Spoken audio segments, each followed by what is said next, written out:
जब छापामारी करी तो जो अभियुक्त था, वांछित अभियुक्त कारू यादव और उसका लड़का हथियार के साथ अरेस्ट हुआ और उसके पास से एक राइफ़ल मिली जो कि अवैध बिना लाइसेंस की राइफ़ल है, वो मिली। ये उसने कहाँ से ख़रीदा है या कहाँ से उसने लिया है, तो एक और सप्लायर का नाम बताया जिसका नाम झूलन कुमार है, जो कि फतुआ थाना अंतर्गत कोल्हर गांव का रहने वाला है। इसके यहाँ जब रेड किया रात में एसडीपीओ फतुआ के नेतृत्व में और खुसरूपुर और फतुआ की टीम ने, तो इसके पास जो गोदरेज का था अलमारी, उसमें खोलने के बाद एक 2 नाली राइफ़ल, एक देसी पिस्टल मिला, कुछ गोलियां मिली और एक जो राइफ़ल में गोली बांधने वाला विंडोली होती है वो मिला। पटना में वांटेड बाप की तलाश में पहुंची पटना पुलिस ने बेटे को उठा लिया। देखिए, बेटे को इसलिए उठाया गया क्योंकि बेटे के पास कंट्री मेड राइफल्स मिलने लगे। घर में जब पुलिस घुसती है तो हथियारों का ज़ाखिरा मिलता है। इस हथियारों के ज़ाखिरे का कारनामा कुछ ऐसा होता है कि एक वांटेड अपराधी को पकड़ने के लिए पुलिस को सूचना मिलती है। फिर पुलिस छापेमारी करती है और छापेमारी के क्रम में उसके घर में धावा बोला जाता है। घर में जब पुलिस घुसती है तो हथियार ही हथियार नजर आते हैं। 2 राइफल और कई कट्टे पुलिस ने बरामद किया है। गोलियों को भी पुलिस ने बरामद किया है और बताया ये जा रहा है कि ये लोग हथियारों की तस्करी भी करते थे। बड़े सप्लायर को पटना पुलिस ने उठाया है। ये लोग हथियार बेचते थे और पटना में बड़ा काम करते थे, यानी ये लोग पटना में ही हथियारों का लेन देन करते थे। टेस्टिंग होती थी हथियारों की और उसके बाद सौदा। किस तरीके से सप्लायर के साथ साथ बड़ा हथियार तस्कर पटना पुलिस की गिरफ्त में है, एसपी रूरल बता रहे हैं। सबसे पहले आप इस वीडियो को सुनिए। रात्रि में एक वांछित अभियुक्त जिसका नाम कारू यादव है, जो कि लोधीपुर गांव खुसरूपुर का रहने वाला है, उसकी गिरफ्तारी के लिए एसडीपीओ फतुआ के नेतृत्व में टीम बनी और उसके गिरफ्तारी के लिए हम लोगों ने छापामारी की। जब छापामारी करी तो जो अभियुक्त था, वांछित अभियुक्त कारू यादव और उसका लड़का हथियार के साथ अरेस्ट हुआ और उसके पास से एक राइफ़ल मिली जो कि अवैध बिना लाइसेंस की राइफ़ल है, वो मिली।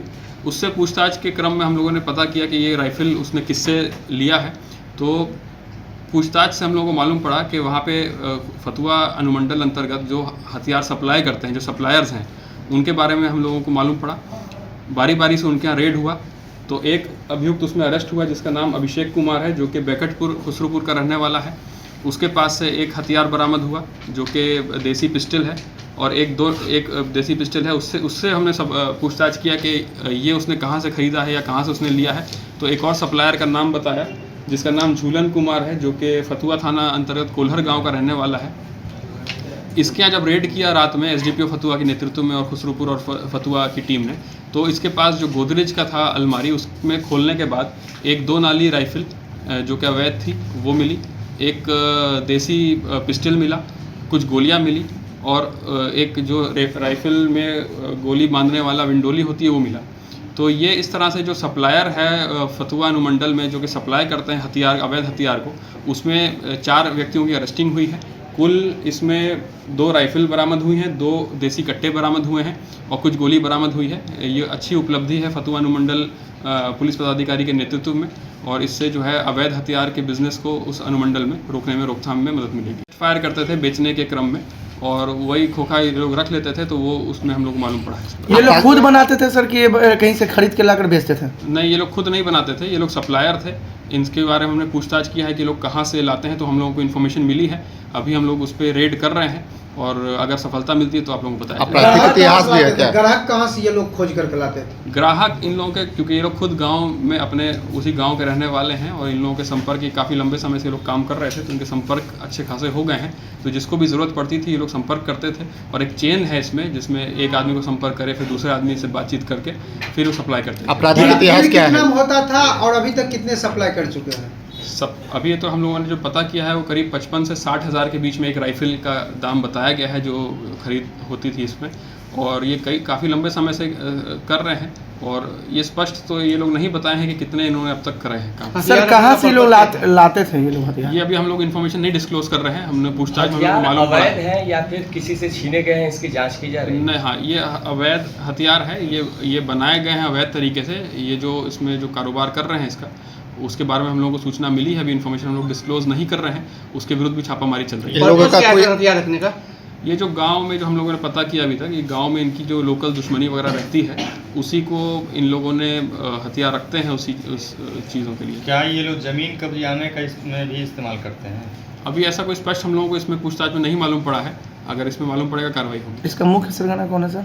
इसमें अभी तक जो मालूम पड़ा है उस झूलन कुमार है और फुज्जू, ये है कोल्हर गांव का रहने वाला, फतुहा का। यही डील करता था अलग अलग जगह से जहां से हथियार बनता था, और इसी के माध्यम से अन्य लोगों से संपर्क करते हुए, चेन बनाते हुए इसका ये लोग हथियार सप्लाई करते हैं। आपराधिक इतिहास भी है लोगों का। अपराधिक काम चल रहा था इन लोगों का, और कहाँ कहाँ ये लोग सप्लाई दिए हैं? हाँ, ये सब हम लोगों ने पूछताछ कर रहे हैं, और इस पे जिन जिन के नाम सामने आ रहे हैं उन सब पे भी लगातार छापामारी कर रही है। इनका कहना है करीब 1 साल से ये लोग इस काम में आपराधिक इतिहास सर क्या है? आपराधिक इसमें जो कारू यादव है वो पहले वांछित रहा है, उसी के विरुद्ध हम लोग छापामारी कर रहे थे, तो उसी में ये सब जो है डिस्क्लोज हुआ। सर ज़्यादातर कौन हथियार बेचते थे? जैसे ये लोग हर तरह के हथियार बेचते थे, राइफल भी बेचते थे और देसी कट्टे, देसी पिस्टल, ये सब। रोज पर कितना दाम पड़ता था सर?